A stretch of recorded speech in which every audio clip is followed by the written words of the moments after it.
condemned such moves as illegal and bullying tactics. Harry Smith, Al Jazeera.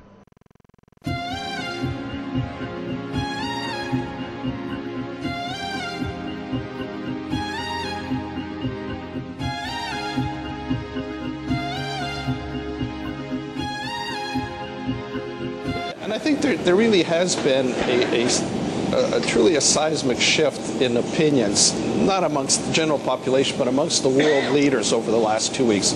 You'll note that in Minsk, there was Angela Merkel and François Hollande from France. Obama wouldn't take part. The British Prime Minister wouldn't take part either, because they know damn well that it's a waste of time, and nothing is going to come out of it.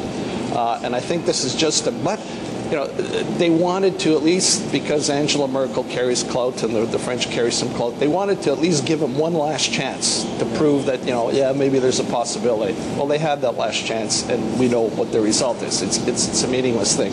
So now I think you'll start seeing a serious upgrading of the kinds of sanctions and the kinds of support and aid that will come to Ukraine. The next step that's been touted is, of course, cutting off the Russians from the SWIFT system. And to most people, SWIFT is meaningless. Like, well, what the heck is SWIFT? Well, what people don't realize is the whole of the world's financial system, the whole of the world's banking system, loans, etc., runs off of this computer system called SWIFT. And I think most people are aware that most of the Russian oligarchs, and Putin himself even, have funneled off a lot of the state wealth into offshore bank accounts in Europe and Cyprus, and you name it. There's a huge industry to park money that's illegally gotten. And all of this is being done through this SWIFT system. So if Russia gets cut off from SWIFT, that means all of the Russian businessmen, oligarchs, Putin, etc., no longer have any access to the money. And that's going to hurt. Like, basically, you're freezing all of their offshore assets, any assets outside of Russia. And as we know, the oligarchs have been very busy in the past year just getting all of their wealth out of Russia as quickly as possible.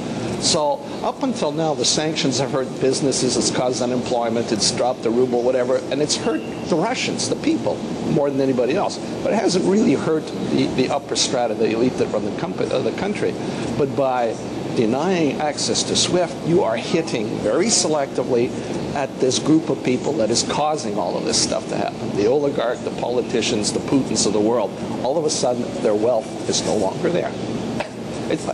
Technically speaking, it's there, but they have no further access. They can't move it around, they can't withdraw it, they can't do anything.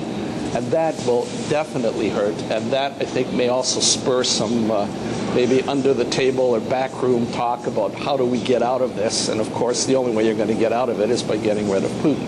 So I think you will see now not only consideration, but I think there will be a lot of arm twisting to impose this, cutoff from the SWIFT system. And that, I think, will really push Russia over the cliff.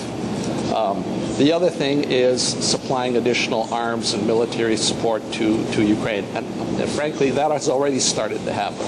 About a week and a half ago, the British shipped off, I think, a couple of hundred of armored personnel carriers to Ukraine. Last week, the Canadian government said that it would supply radar satellite imagery information and data to the Ukrainians, which will be a great tactical advantage because it will enable the Ukrainian artillery, which frankly has been doing most of the real fighting and damage in the Donbass, to more precisely target, Russian army bases, ammunition dumps, tanks, armored columns, etc. So it will give them a much better defense capability. Next month, the U.S. has announced that they are sending 600 armed forces trainers to help train the National Guard in Ukraine. So we're starting to see an opening up of the military support in these kind of ancillary spheres, but I think over the next month or two you'll also start seeing much more tangible aid going in terms of sophisticated military technology and armaments. And I kind of suspect that probably some of that is already happening covertly, through the Baltics, through Poland, through some of the neighbors. Yeah, but NATO or whatever is channeling some of this stuff to their eastern members, and that's kind of entering into Ukraine.